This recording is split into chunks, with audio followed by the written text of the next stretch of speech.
Welcome to my channel. തമ്മിൽ കണ്ടതുപോലെ നമ്മളിന്ന് ഉണ്ടാക്കാൻ പോകുന്നത് ബാക്കിയൊന്ന് പൊറോട്ട കൊണ്ട് കൊത്തു പൊറോട്ടയാണ്.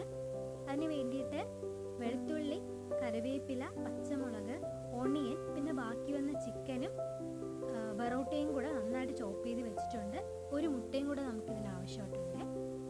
എല്ലാം റെഡിയാക്കി വെച്ചിട്ട് നമുക്കൊരു പാൻ അടുപ്പിൽ വയ്ക്കാം.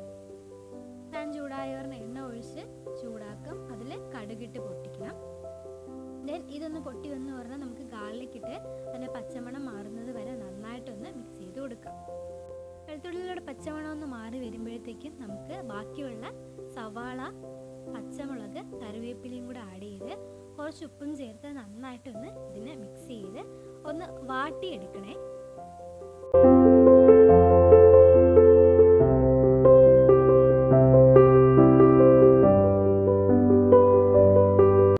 ഉള്ളി വാടി വന്നിട്ടുണ്ട്. നമുക്കിനി മുളക് പൊടി, മഞ്ഞൾപ്പൊടി, ഗരം മസാല ചേർത്ത് നന്നായിട്ടൊന്ന് മിക്സ് ചെയ്യാം. ഇതിൻ്റെ പച്ചമണം മാറി വരുമ്പോൾ ഒരു മുട്ട തട്ടിപ്പൊട്ട് ചോദിക്കാം.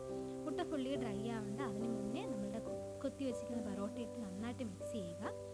ശേഷം ഫ്രൈഡ് ചിക്കൻ ഇട്ട് കൊടുക്കുക. കൂടെ ഗ്രേവി കൂടെ ഒഴിച്ച് നന്നായിട്ട്